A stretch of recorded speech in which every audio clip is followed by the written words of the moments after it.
The fence post didn't just crack, it screamed, a hollow, splintering sound that the summer heat swallowed whole.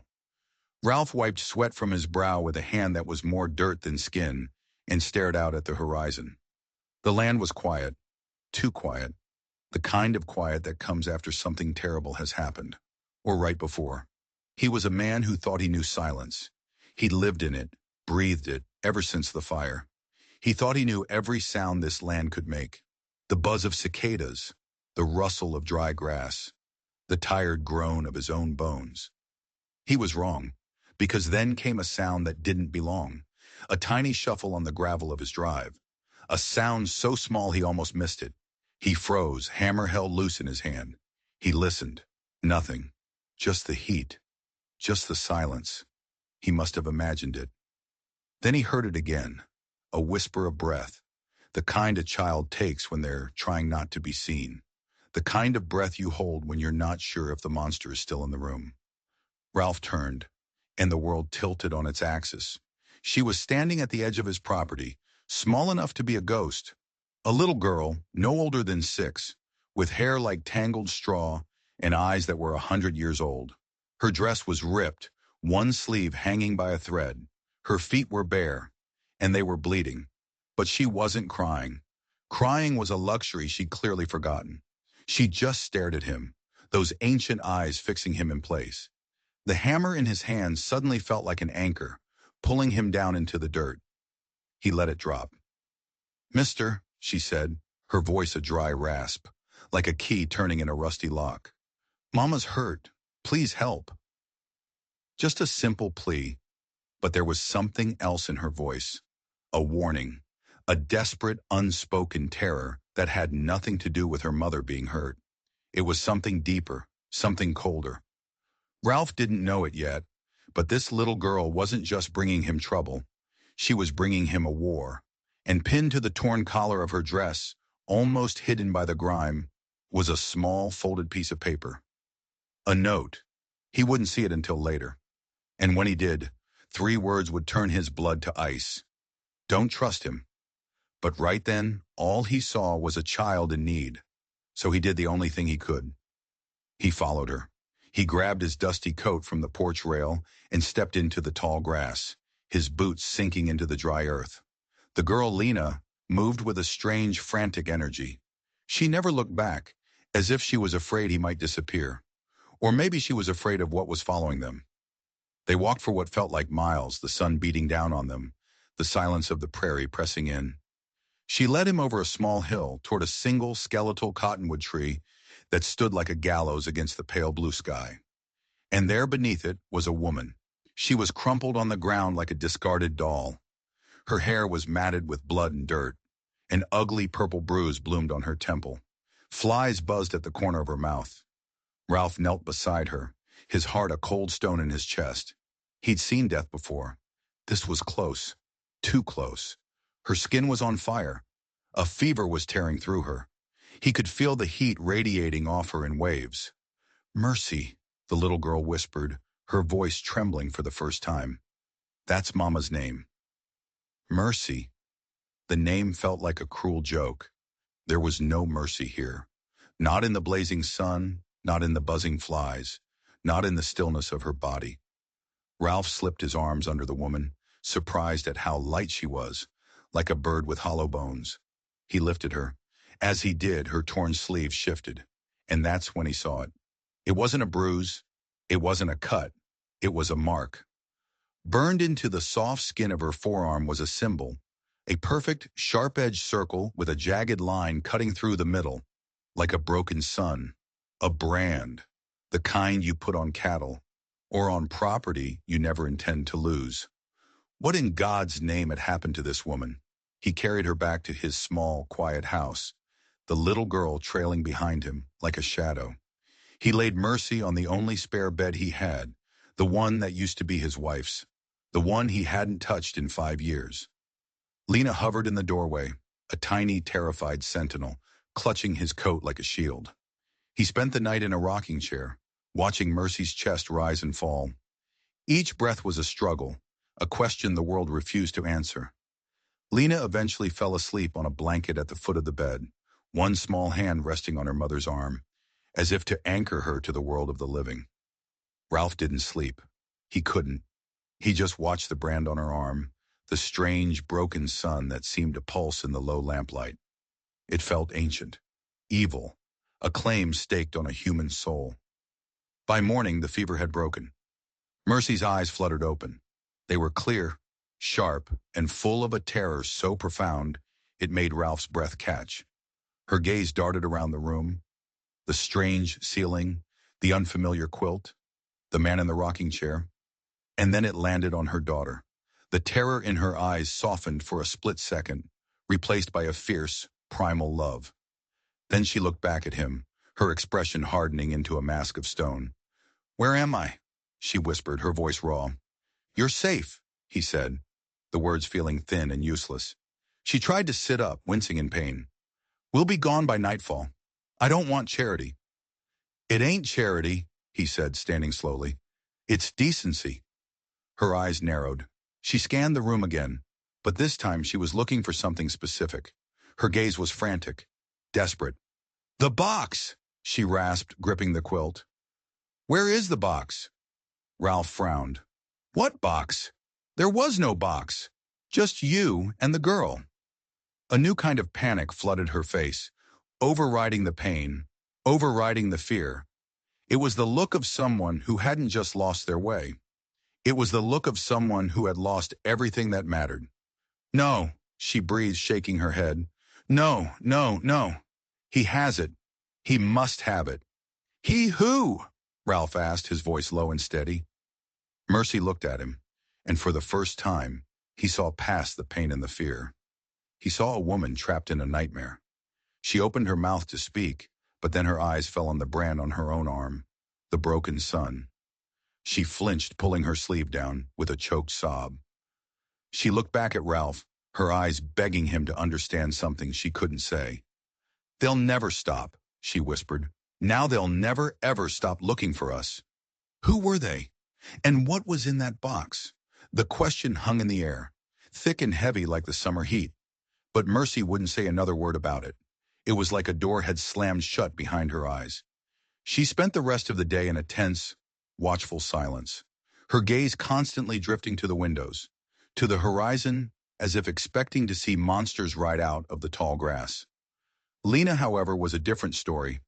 While her mother was a fortress of silence, the little girl started to thaw.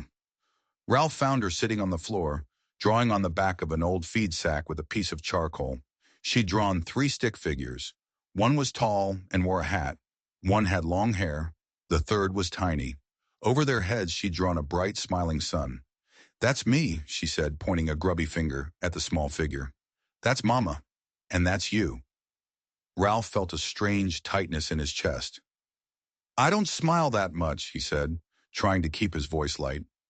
Lena looked up at him, her old soul eyes serious. "You will," she said, with the simple, unwavering certainty of a child. Then she pointed to something else she'd drawn, off in the corner of the sack. It was a circle with a jagged line through it, the broken sun. "The bad men made that," she said, her voice dropping to a whisper. "They made it on Mama." "What bad men, Lena?" She shook her head, her little face clouding over with fear. "The brothers," she whispered. "Mama says we can't talk about the brothers." The brothers. The name sent a chill down Ralph's spine. Despite the heat, it sounded biblical, final. The peace, if you could call it that, didn't last. On the third morning, a rider appeared. It was Jeb, a neighbor from a few miles down the road. He stayed on his horse, his eyes narrowed with suspicion, looking from Ralph to the small dress hanging on the clothesline. "Heard you got visitors, Ralph," Jeb said, spitting a stream of tobacco juice into the dust. "A woman." "She needed help," Ralph said, his voice flat. "Help?" Jeb chuckled, a nasty grating sound. "People are talking. Preacher's wife says she saw bruises on her. Says some women. They go looking for that kind of trouble." Ralph's hand, resting on a fence post, tightened until his knuckles were white. "She didn't." "Not what I heard," Jeb sneered. "I also heard she came from the community up in Shadow Creek. You know the one. The folks who keep to themselves." He leaned forward, his voice dropping. "Folks say they don't take kindly to people leaving their flock." especially not their women. Shadow Creek.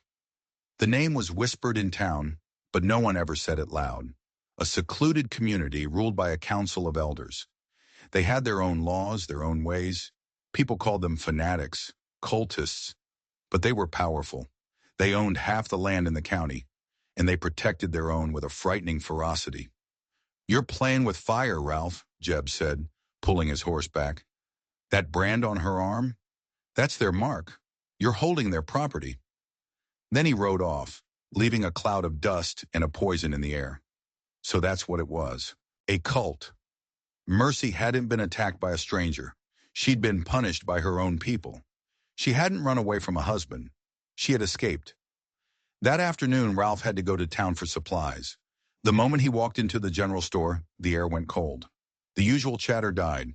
Men turned their backs. Women pulled their children closer. Eli, the store owner, slid his change across the counter like it was contaminated. "Heard you're running a charity house for strays now, Ralph," Eli said, a cruel smirk on his face. Ralph ignored him. He gathered his flour and salt, his jaw tight. On his way out, a boy no older than Lena pointed at him. "Is that the man?" he asked his father in a loud whisper. "Is that the man who stole the marked woman?" The marked woman. The name echoed in his head all the way home. It wasn't just gossip anymore. It was a title, a condemnation. They had already judged Mercy, and him along with her. When he got back, he found Mercy on the porch, staring out at the fields, her face pale and drawn.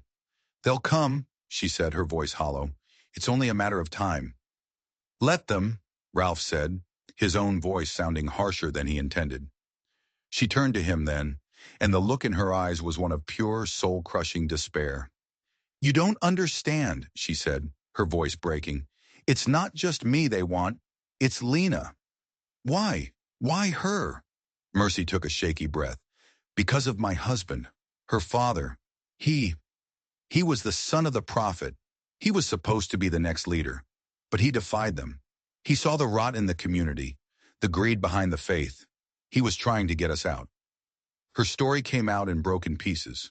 Her husband Samuel had discovered that the elders, the brothers, were using the community as a front for a massive criminal enterprise. Land fraud, extortion, money laundering, all hidden behind a veneer of piety and scripture. Samuel had gathered evidence, documents, ledgers, names. He'd put it all in a small fireproof box. He was going to take it to the authorities, Mercy whispered, tears finally tracing paths through the dust on her cheeks. But they found out. They called it blasphemy. They held a purification trial. She shuddered, wrapping her arms around herself. They stoned him to death in the town square, in front of everyone, in front of me. Ralph felt the air leave his lungs. "They branded me as a heretic's wife," she continued, her voice flat and dead. "Made me an outcast. They were going to re-educate Lena, raise her in the prophet's house, make her one of them, a symbol of their power. That's when I ran. I grabbed Lena, and I ran." "And the box?" Ralph asked, the pieces clicking into place. "I took it," she said. "I had it with me. But when they caught up to me at the cottonwood tree, they beat me. I must have dropped it, or they took it." Her eyes filled with a new horror. "Oh God, Ralph, if they have that box, they'll destroy it. It's the only proof, the only way to stop them." Suddenly, a horse whinnied from the darkness beyond the porch light. They both froze. Two figures were sitting on horseback at the edge of the property line. They weren't moving, just watching the house. Their silhouettes were long and distorted in the fading light, like something out of a nightmare. One of them lifted a hand and pointed, not at Mercy, at Ralph. Then a voice, cold and clear as a winter wind, drifted across the field. "The shepherd who shelters a lost lamb will answer to the flock." It wasn't a threat. It was a promise, a prophecy. The brothers had found them. The two men didn't move for what felt like an eternity. They just sat there on their horses, two silent judges silhouetted against a blood-red sunset. Ralph felt a primal instinct scream at him to run, to grab Mercy and Lena and disappear into the night. But he knew, with a certainty that chilled him to the bone, that there was nowhere to run. These weren't just men. They were an idea, an infection that had taken root in this county. He moved slowly, deliberately, positioning himself slightly in front of Mercy, a human shield. It was a foolish gesture, he knew, but it was the only one he had. Finally, as the last sliver of sun vanished, the men turned their horses and melted back into the shadows they'd come from. They didn't ride fast. They didn't have to. Their message had been delivered. The air on the porch was thick with unspoken fear. That was them, Mercy breathed, her voice barely audible. Caleb and Elias, Samuel's brothers, my brothers-in-law. Of course, it was never just strangers. The worst monsters always wore familiar faces. They're elders now, she said, her hands clenched into white-knuckled fists. They lead the community. They lead the hunt for us. That night's sleep was impossible. Every creak of the old house was the sound of a floorboard being stepped on by an intruder. Every gust of wind was the whisper of a threat. Ralph sat in his chair, his old hunting rifle across his lap. It felt flimsy, inadequate. He wasn't just protecting a woman and a child anymore. He was standing against a force that had its own army, its own laws, and its own God. He kept thinking about the box, the proof. If Caleb and Elias had it, it was already gone. Burned, buried, lost forever. But what if they didn't? What if, in the chaos of the attack, it had been lost? Dropped in the tall grass near the cottonwood tree? It was a sliver of hope, a foolish one maybe, but it was all they had. Before dawn, while Mercy and Lena were still asleep, Ralph slipped out of the house. He saddled his horse, his movements quiet and practiced in the pre-dawn gloom. He had to go back. He had to search.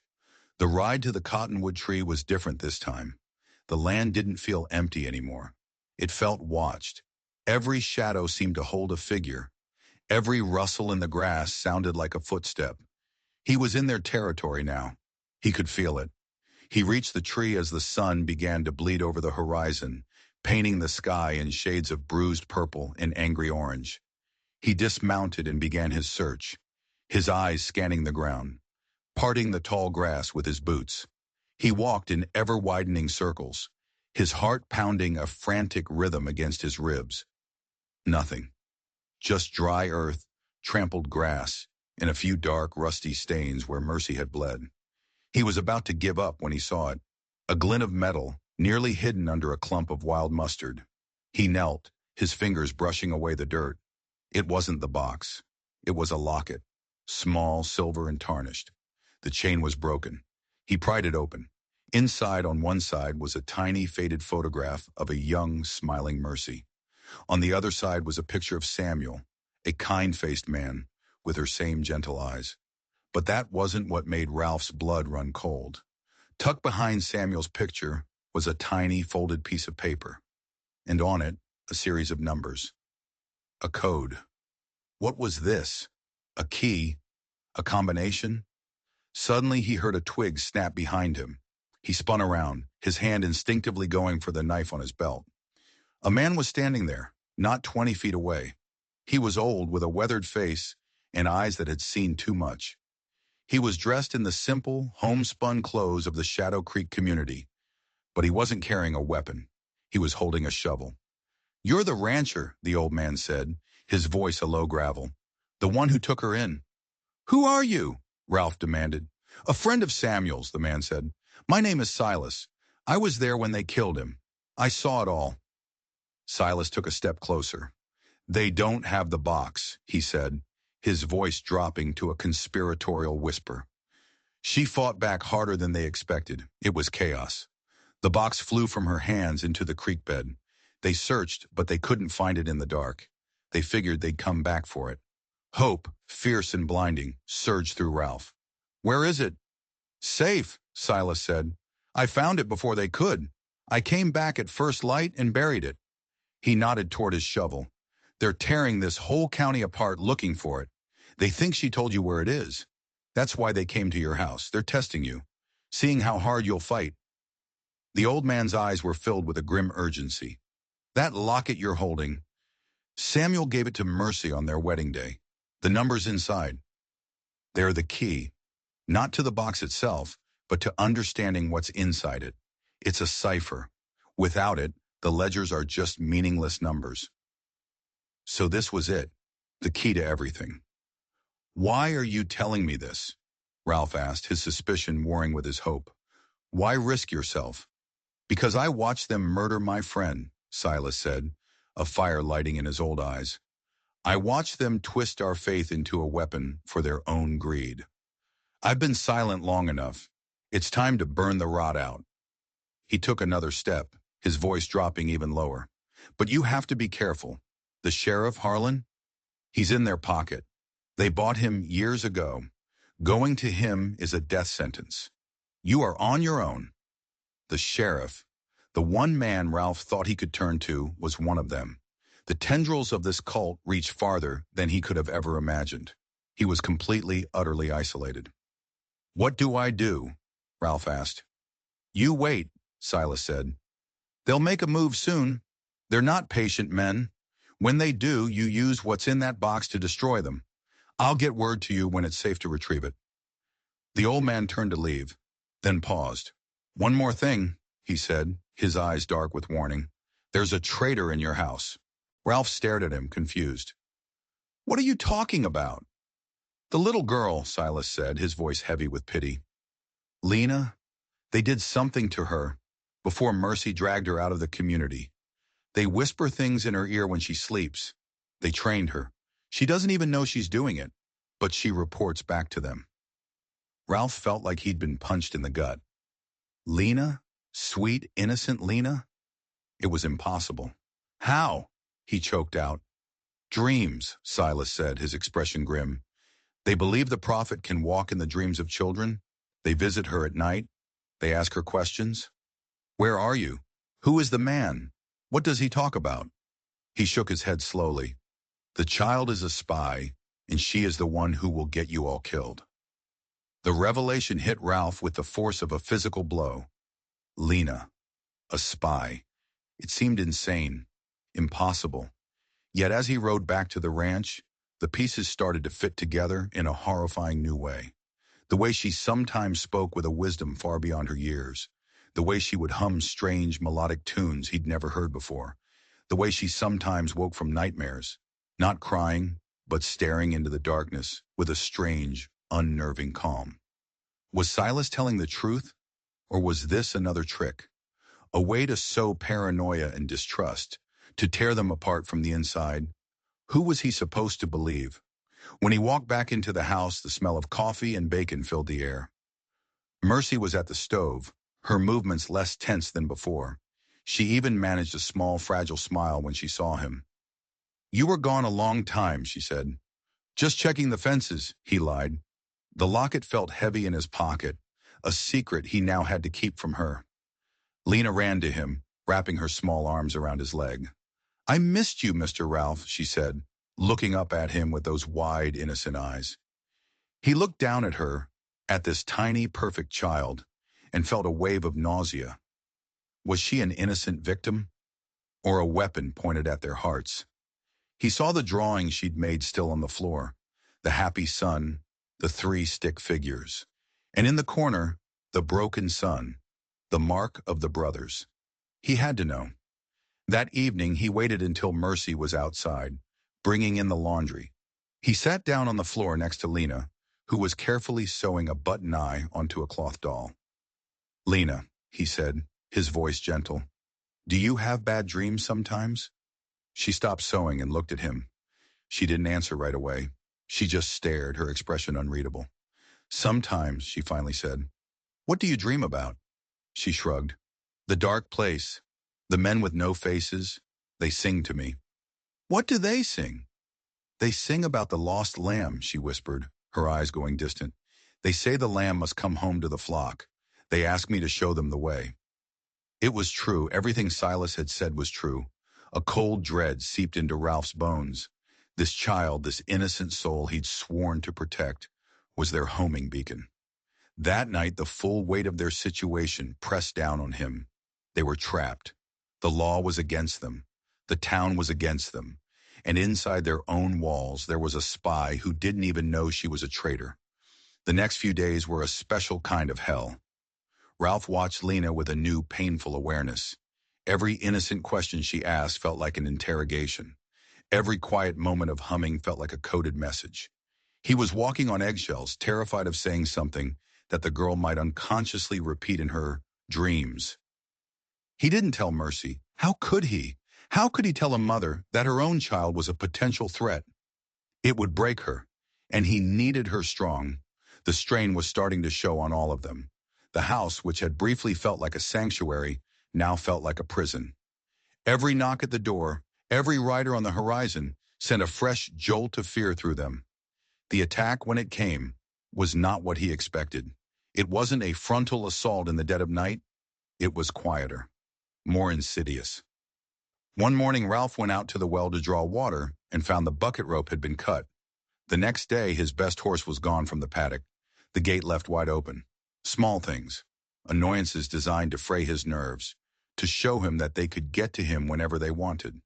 Then came the letter, delivered by a boy from town, sealed with the official county stamp. It wasn't a threat, it was a summons. By order of Judge Miller, it read, a hearing has been set to determine the rightful guardianship of the child, Lena. A claim has been filed by her next of kin, Caleb and Elias. They weren't going to use violence. They were going to use the law, their law, with their sheriff and their judge. Mercy collapsed into a chair when she read it, the paper trembling in her hand. It's over, she whispered. They'll do it legally. They'll make me look like an unfit mother, a heretic, a madwoman. They'll paint you as a kidnapper, and they will take her. No, Ralph said, the word like a stone in his throat. We fight. How? She cried, her voice cracking. With what? They have the town. They have the law. They have a dozen lies they can tell that people will believe because it's easier than believing the truth. We have the truth, Ralph said, and we have the proof. He knew in that moment that he couldn't wait for Silas anymore. It was too dangerous. He had to get the box. He had to get it now. He made his decision. That night, under the cover of a moonless sky, he would go for it. He would go to the creek bed, find where Silas had buried it, and bring it back. It was their only card left to play. He told Mercy he was going to ride the fence line, looking for strays. He could see the suspicion in her eyes, but she didn't question him. She just nodded, her face a mask of exhaustion. As he was about to leave, Lena ran up to him and handed him her cloth doll. For luck, she said. He took the doll, his heart aching. He was doing this for her, to save her from the people who were poisoning her mind. He rode hard and fast, the wind whipping at his face. He reached the cottonwood tree and made his way down into the murky darkness of the creek bed. He had a shovel tied to his saddle. Now he just had to find the spot. He searched for what felt like hours, his lantern casting long, dancing shadows. Where would Silas have buried it? It had to be somewhere obvious, somewhere he could find again easily. Then he saw it, a small pile of stones, arranged in the shape of a broken sun, the symbol of the brothers. It was a marker, a grim, ironic joke. He dug. The shovel hit something hard, wood and metal. The box. He pulled it from the damp earth, his hands trembling. It was small, heavy, and bound with iron straps. He pried open the lid. Inside, nestled on a bed of yellowed cloth, were ledgers, documents, deeds. The proof. It was all there. A wave of relief so powerful it almost brought him to his knees washed over him. They had a chance. They finally had a chance. He was so focused on the box, he didn't hear the footsteps until it was too late. A figure emerged from the darkness. I knew you'd be smart enough to figure it out, a voice said. Ralph looked up, shielding his eyes from the lantern light. It was Silas. But he wasn't alone. Standing beside him, a smug, triumphant smile on his face, was Sheriff Harlan. And behind them, stepping out of the shadows, were Caleb and Elias. Silas hadn't been helping him. He'd been setting a trap. A traitor in your house, Silas said, his voice dripping with mock pity. I wasn't talking about the girl. He looked Ralph dead in the eye. I was talking about her mother. The words didn't make sense. It was like his brain refused to process them. Mercy? A traitor? It was impossible. He'd seen her fear, her pain. He'd held her while she wept for her murdered husband. Sheriff Harlan stepped forward, a pistol gleaming in his hand. Drop the box, Ralph. It's over. What are you talking about? Ralph's voice was a hoarse whisper. Mercy, she escaped from you.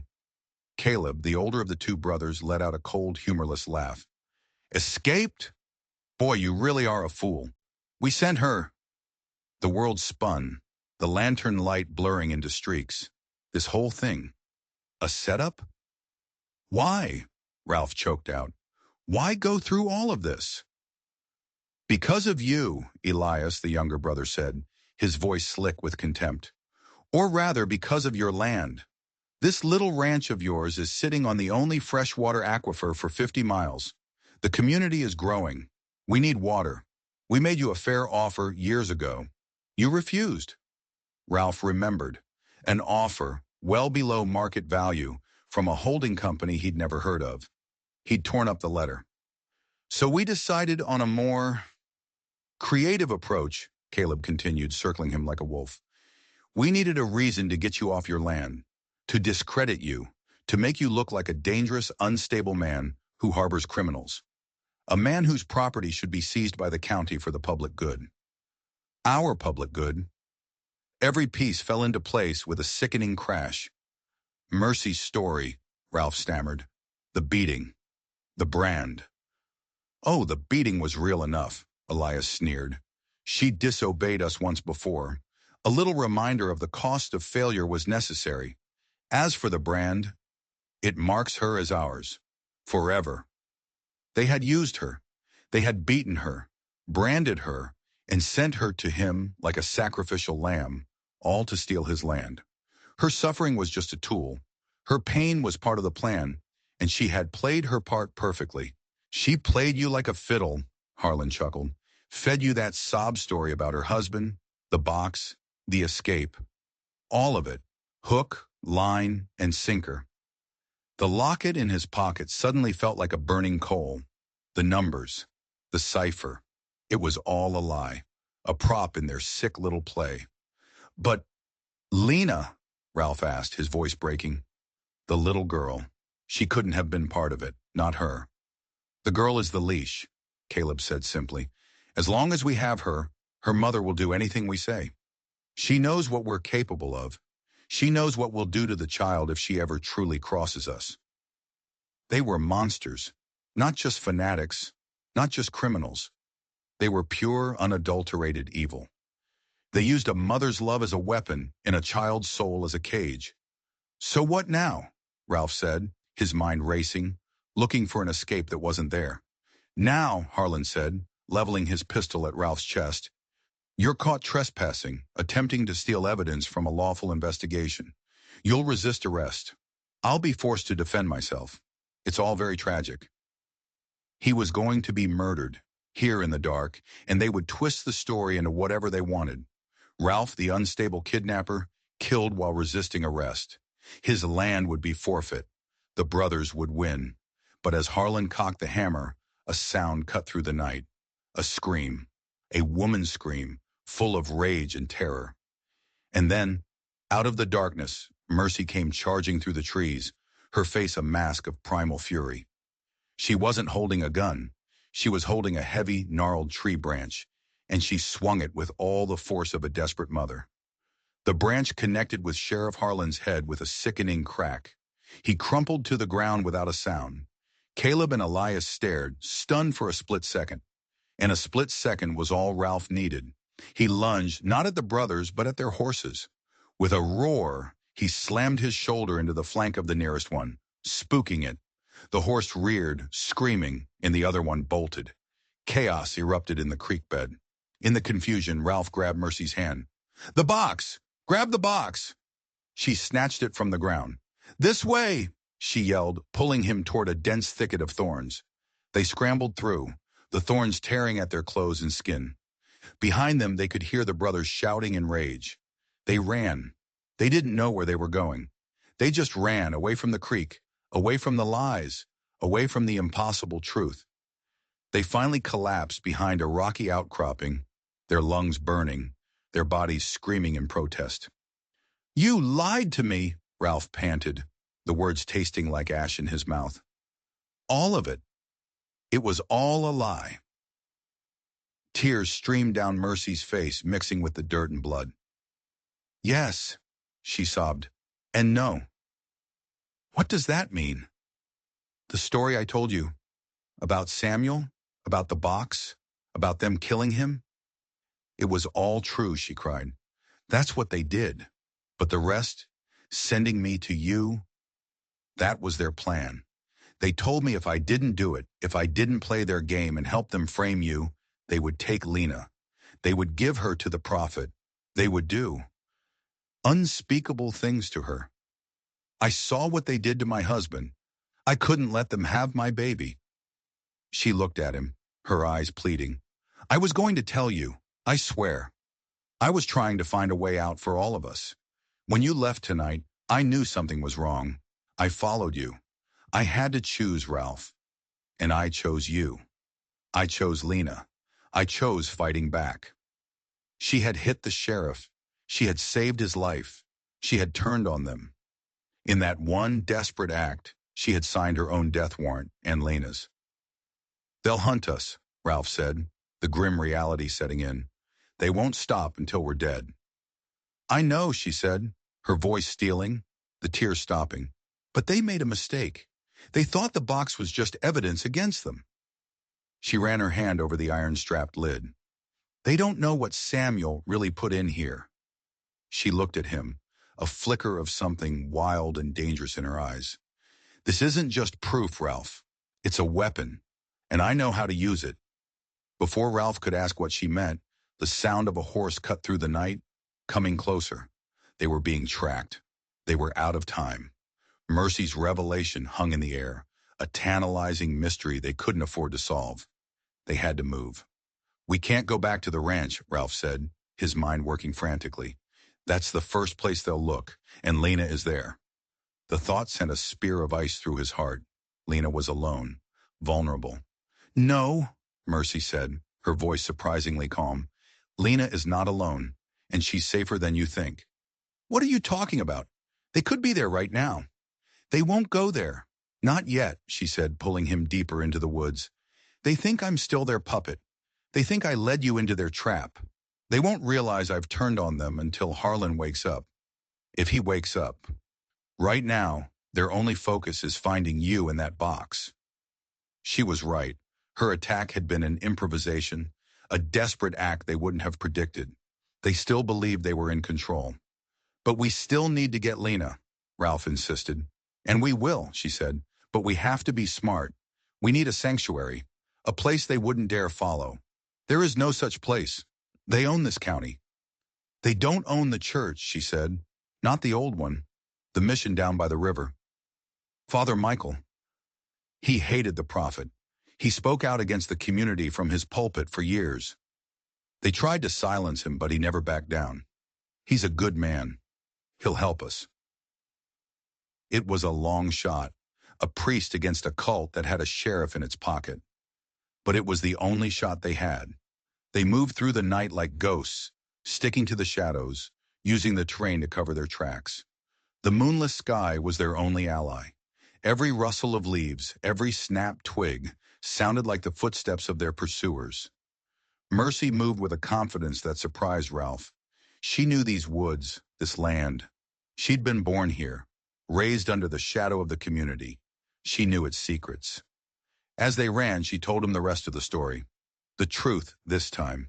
The box didn't just contain proof of their financial crimes. Samuel had discovered something far darker. The community wasn't just a cult. It was a front for a trafficking ring. They would lure desperate families in with promises of salvation and community, only to separate the parents from their children. The children were then sold to wealthy, powerful men across the state. The prophet, Caleb, and Elias weren't just greedy. They were monsters who dealt in human flesh. The ledgers in this box, Mercy whispered, clutching it to her chest. They don't just have numbers. They have names. The names of the children they've taken. The names of the men who bought them. The scope of their evil was staggering. This went far beyond a land grab. This was a rot that went to the very top. And Lena? Ralph asked, dreading the answer. They were going to groom her, Mercy said, her voice thick with revulsion. The prophet's own granddaughter. She would have been their prize, a gift for their most important client. They finally reached the old mission just before dawn. It was a crumbling adobe structure, its bell tower a dark finger pointing at the gray sky. A single light burned in a small window. Mercy knocked, a specific rhythmic pattern. The door creaked open, and a man with a tired, compassionate face peered out. Father Michael. He saw Mercy, then Ralph, and his eyes widened. He pulled them inside without a word. "They're hunting you," he said. It wasn't a question. "We need help, Father," Mercy pleaded. "We need sanctuary." "And you shall have it," he said, bolting the heavy wooden door. "But I fear this church is no longer safe. Their influence grows every day." He led them down into a hidden cellar beneath the altar, the air cool and smelling of old wine and earth. "Now," he said, his eyes landing on the box, "show me what you have. Show me the weapon that will finally bring God's wrath down upon those vipers." They opened the box on the dusty cellar floor. Ralph held a lantern while Father Michael and Mercy pored over the ledgers. The priest's face grew paler with every page he turned. The names, the dates, the prices. It was a meticulous record of unspeakable evil. "I knew it was bad," Father Michael whispered, crossing himself. "But this is a pestilence." "The numbers you found in the locket," Mercy said to Ralph, her finger tracing a line of code in the ledger. "They're not a cipher for the whole book. They correspond to one entry, the most important one. Samuel found out who their biggest client was, the man who protects them, the man who keeps the state police and the politicians looking the other way." She pointed to the coded entry. "This is his name." "Can you decode it?" Ralph asked. "Samuel taught me how," she said. "It's a simple substitution cipher, based on a passage from their twisted scripture." Her fingers flew across the page, scribbling letters above the numbers. A name began to take shape, a name that made Father Michael gasp. Judge Miller, the judge who was supposed to preside over Lena's custody hearing. The man who held their fate in his hands was their greatest enemy. The entire system wasn't just corrupt. It was an active part of the conspiracy. The hearing wasn't a hearing. It was a trap, a way to legally deliver Lena right into the hands of the man who had bought her.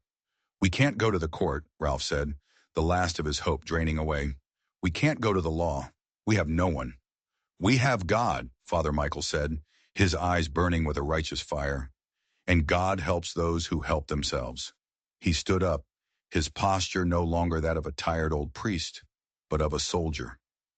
"Mercy, you and Ralph must stay hidden here. They will be searching everywhere for you. I will go to the ranch. I will get your daughter." "It's too dangerous," Mercy protested. "They will not harm a man of the cloth," the priest said. "Even they are not so bold as to murder a priest in broad daylight. It would draw too much attention. I will tell them I am there to offer spiritual counsel to the troubled child. They will let me in. They will see it as another way to control the narrative." It was a risky plan, but it was the only one they had. As the sun rose, Father Michael left the mission. Ralph and Mercy were left alone in the cellar, the silence pressing in on them. The damning evidence of the ledgers spread out on the floor. Hours crawled by. Every sound from above was a potential threat. They were trapped, waiting, their entire world hanging on the courage of one old priest. Finally, they heard footsteps above. The heavy cellar door creaked open. Father Michael stood there, his face grim, and behind him, clutching his hand, was Lena. Mercy cried out, rushing to her daughter, wrapping her in her arms. But something was wrong. Lena was quiet, too quiet. Her eyes were glassy, her expression blank. "What's wrong with her?" Mercy asked, her voice tight with panic. "I got there just in time," Father Michael said, his voice heavy. "Caleb and Elias were there. They weren't trying to harm her. They were. Talking to her. Whispering. I think they reinforced their training." He looked at Ralph. "They know you have the box, and they know you're with Mercy. The trap at the creek failed. Now they're desperate." Suddenly, Lena looked up, her eyes focusing on Ralph. Her voice when she spoke was not her own. It was a strange, flat monotone. "They are coming," she said. "The brothers are coming. They know you are here. The shepherd told them. Ralph's blood ran cold. What shepherd? Lena pointed a small trembling finger. Not at Ralph, not at Mercy, at Father Michael. The priest's face crumpled. The kind, compassionate mask fell away, revealing something cold and terrified beneath. They have my sister, he whispered, tears welling in his eyes. She joined the community years ago. They have her. They told me if I didn't help them, if I didn't lead you here. He hadn't been an ally. He'd been another pawn, another soul broken on the wheel of the brothers' cruelty. From outside, a voice boomed, amplified by the church's acoustics. Caleb's voice. The house of God will not protect you, sinners. You have 1 hour to bring us the box and the woman. If you do not, we will burn this church to the ground, with you, the priest, and the child inside. The betrayal was so absolute, so complete, it left Ralph breathless. Father Michael, their last hope, was a Judas, and he had led them straight into the final trap. The church wasn't a sanctuary, it was a tomb. Father Michael collapsed onto his knees, sobbing. I'm sorry. I'm so sorry. I never thought they would. They promised no one would be hurt.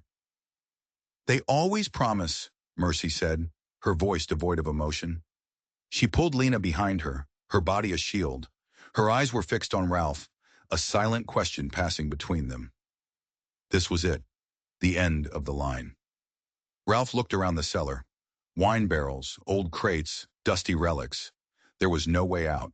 The only exit was the door at the top of the stairs, and beyond that door stood an army of fanatics ready to burn them alive. He looked at the box, at the ledgers full of names. The truth. It was right there in his hands, but it was useless. It was just paper. It couldn't stop fire. An hour, he said, his voice grim. What do we do? We pray, Father Michael wept. I'm done praying, Mercy said, her voice like flint. She picked up one of the ledgers, her eyes scanning the pages, a desperate idea forming in her mind. They want the box. They think it's their only weakness, but their real weakness is their pride. She looked at Ralph. They think they've won. They think we're trapped rats. They'll be expecting us to beg, to bargain. They won't be expecting a fight. What kind of fight? Ralph asked. It's us against dozens of them. Not dozens, she said, a strange, fierce light in her eyes. Just 2. Caleb and Elias. The rest are just sheep, scared people who follow orders. If we can cut the head off the snake, they won't let us get close enough. They will, she said, if I give them what they think they want. She grabbed a piece of charcoal from the hearth and a blank page from the back of a ledger. She began to write, her movements quick and precise. Ralph watched, confused, as she scribbled down a list of names. Not from the ledger, names from her memory. Who are those people? He asked. The ones who left, she whispered. People who escaped Shadow Creek over the years. People who lost children, who lost their faith. They live in the hills, in the cracks, hiding. They're all too scared to fight alone. But together, it was a crazy plan, a desperate, impossible gamble. How do we get the message to them? Mercy looked at Father Michael, who was still on his knees. He owes us, she said, her voice cold. He can't fight, but he can run. She grabbed the priest by the collar, hauling him to his feet. You will do this, she commanded. You will take this list, and you will find these people. You will tell them what's happening. You will tell them Mercy calls for aid, for the sake of your sister, for the sake of your soul. The priest stared at her, his eyes wide with fear. But then something shifted. The fear was replaced by a flicker of his old fire, a chance at redemption. He nodded, his jaw set. There's a tunnel, he said, his voice stronger now. It was built during the Prohibition era. It leads from this cellar to the riverbank, half a mile away. They won't know about it. He pushed aside a heavy wine rack, revealing a dark, narrow opening hidden in the stone wall. Go, Mercy said, pressing the list into his hand. Run like the devil himself is on your heels, because he is. Father Michael scrambled into the tunnel and disappeared into the darkness. Now they were alone, just Ralph, Mercy, and a sleeping Lena in a cellar, with an army outside and a half-baked plan that relied on a disgraced priest and a handful of scattered, terrified refugees. "What now?" Ralph asked. Mercy took a deep breath. "Now, we prepare the welcoming party." She grabbed an empty wine bottle and a rag. Ralph looked at the lantern, then at the barrels of high-proof communion wine. He understood. They weren't going to wait to be burned alive. They were going to set a fire of their own. They had less than an hour.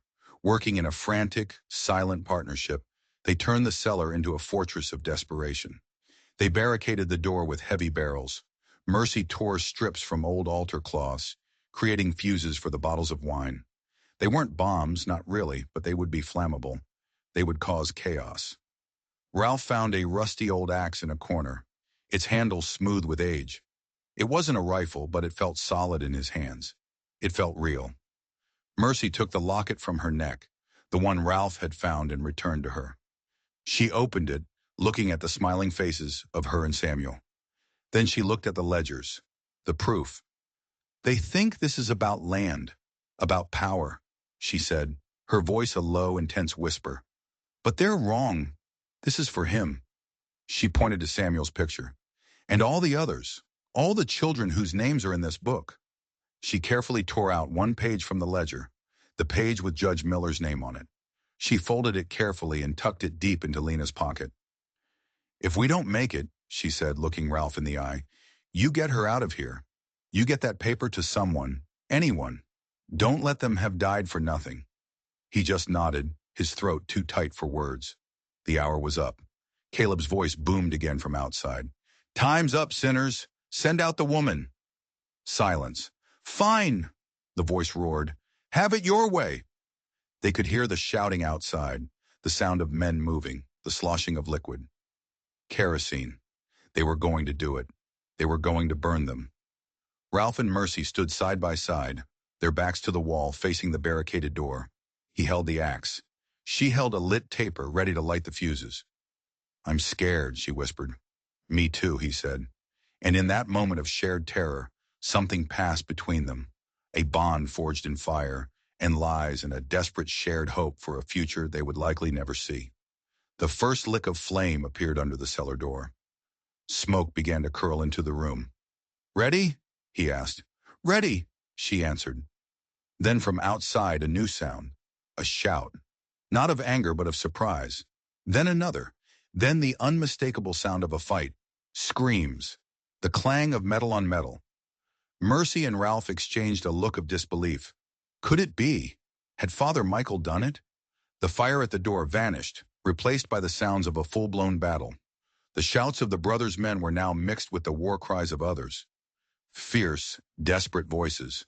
"He did it," Mercy breathed, tears of shock and relief in her eyes. "He found them. They came." The refugees, the outcasts, the forgotten victims of Shadow Creek had come back for their revenge. The noise outside was a symphony of chaos. The barricade at the cellar door began to shudder, not from fire but from blows. Someone was trying to break in. Ralph raised his axe. Were the brothers breaking through? The door splintered. A face appeared in the opening. An old, weathered face Ralph recognized. It was Silas, the old man who had set the trap at the creek. But his eyes weren't cunning now. They were filled with a desperate plea. "Help us!" he cried. "Caleb! Elias! They're slaughtering us!" Behind him, Ralph could see the churchyard was a war zone. A small, ragged band of refugees armed with farm tools and old hunting rifles were fighting a losing battle against the organized, better-armed men of the community. Father Michael's plan had worked, but it hadn't been enough. They were outmatched. "It's a trap!" Ralph yelled at Mercy. "He's trying to lure us out." But Silas shook his head, a line of blood trickling from his temple. "No trap. He's gone mad. The prophet. He's here. He's taken the child." Ralph's blood froze. He looked back. Lena was gone. In the chaos, someone must have slipped in through the tunnel. This was the real endgame. The box didn't matter. The land didn't matter. It was always about the girl. Without a second thought, Ralph smashed the rest of the barricade aside and scrambled out of the cellar, Mercy right behind him. The church was filled with smoke, not from fire, but from gunpowder. Bodies lay on the floor. In the center of it all, by the altar, stood a tall, gaunt man with eyes that burned with a terrifying, ecstatic light. The prophet, and in his arms he held a struggling Lena. Caleb and Elias stood on either side of him, guns raised. "The prophecy will be fulfilled," the prophet screamed, his voice cracking with madness. "The blood of the Lamb will sanctify this new Eden." He wasn't just going to take her, he was going to sacrifice her. Everything happened at once. Mercy screamed, a raw animal sound of pure maternal rage, and charged forward, unarmed, a mother running toward her child. Elias turned his gun on her. Ralph threw the axe. It spun end over end, catching Elias in the chest. He staggered back, dropping his gun.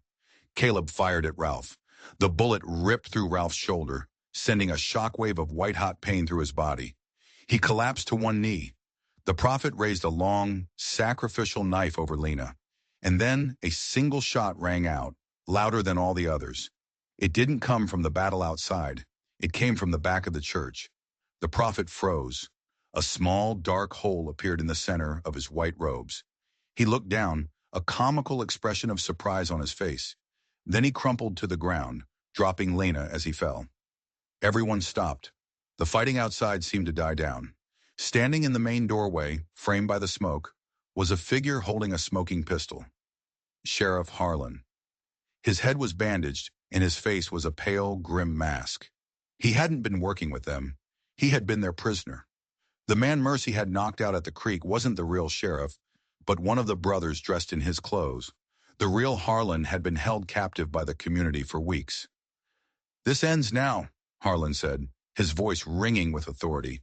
He leveled his pistol at Caleb. "In the name of the law, the real law." Caleb stared at his fallen father, then at the sheriff, then at the chaos around him. His faith, his power, his entire world had crumbled in a matter of seconds. He dropped his gun and fell to his knees, a broken man. The battle was over. In the aftermath, the truth finally came out. With the prophet dead and the brothers captured, the community's hold of fear was broken. People started talking. The refugees, Silas, even Father Michael, all gave their testimony. The ledgers from the box were brought forward, and the name of Judge Miller was revealed. The conspiracy was so vast it brought in state investigators. The ranch, the water, the trafficking ring, it was all exposed. The rot was finally painfully cut out. Ralph recovered. His wound was deep, but it would heal. Mercy and Lena stayed with him at the ranch. The quiet house was quiet no longer. It was filled with the sound of Lena's laughter, a sound that was no longer haunted by dark dreams. The whispers had stopped. She was finally free. One evening, weeks later, they were sitting on the porch watching the sunset paint the sky. The land was the same, but it felt different. It felt clean. It felt like their own. "They offered me my husband's land back," Mercy said quietly. "The community's assets are being returned to the families they stole from." "Are you going to take it?" Ralph asked, trying to keep the feeling of dread out of his voice. She turned to him, a soft smile on her face. "No," she said. "That place is full of ghosts. I think we'll build a new home. Right here." He looked at her, at this woman who had walked through hell and come out stronger. This woman who had lied to him, saved him, and fought beside him. "Mercy," he started, his voice rough with emotion. "I know," she said, placing a hand on his. "You don't have to say it." But he did. "Marry me," he said. The words weren't a question. They were a statement, the final piece of a puzzle he didn't even know he was solving. She didn't answer with words. She just leaned in and kissed him, a kiss that tasted of dust and smoke and survival and the promise of a quiet, peaceful dawn. Lena ran out onto the porch, holding up a new drawing. It was the three of them again. A tall man, a woman with long hair, and a little girl. They were all holding hands, and this time, they were all smiling. The story of the marked woman and the lonely rancher became a local legend, a story of how ordinary people, when pushed too far, can find the courage to fight monsters, and how sometimes the most broken souls can find a way to heal each other, building a family not on blood, But on the ashes of a shared war, they found their peace, but they never forgot the cost. And every so often, when the wind blew just right, it seemed to carry the whispers of the children whose names were written in a book. Finally at rest. If you enjoyed the story of justice and redemption, and you believe that even in the darkest of times, a single light can burn away the shadows, do me a favor, hit that like button, and subscribe to the channel for more stories like this one. And in the comments below, let me know. Who was the bravest character in this story? Ralph, Mercy, or someone else? I can't wait to read what you think. Until next time, stay safe out there.